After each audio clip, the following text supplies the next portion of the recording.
I'm currently AVP in TD Legal, supporting the wholesale bank. So everything TD Securities, including our investment banking activities, cash management and related products, and global markets, so derivatives, swaps, hedging agreements, and similar products. I think there's two parts to communication. One is to be as clear and concise as possible and ensure that the meaning of your advice is communicated and understood.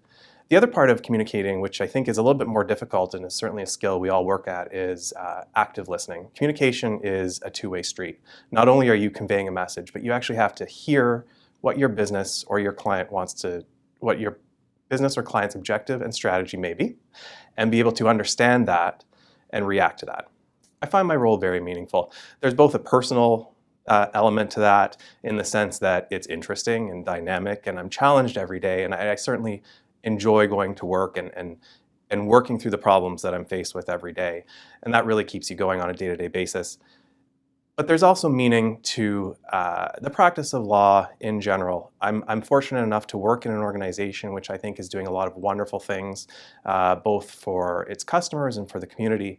And I think legal plays a huge role in that, making sure that the bank is not just on side with the law, but really helping to ensure that the bank is doing the right thing. Inclusion and diversity are very important values for both the bank and for me personally.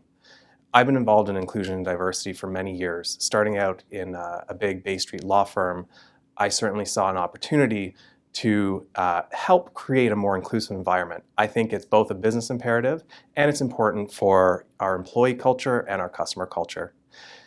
Driving inclusion in an in-house legal department or a law firm is absolutely table stakes. It's something that is needed for the future lawyers, it's something that's needed for our customers, and ultimately it's a way that we get to the right solution for our business objectives.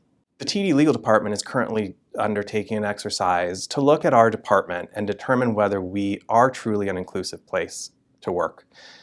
It's a difficult exercise to undertake. There's a lot of invisible diversity, and it's something that people don't necessarily always identify. What we're trying to do is determine gaps and figure out the right strategy to address those gaps. And in doing so, create a culture where everybody feels they can bring their whole self to work. A byproduct of that is, of course, helping to influence the legal industry more broadly. And so we're working with our external counsels to drive inclusion and diversity in the matters in which we engage them in an effort to really bring this business imperative to the legal industry as a whole.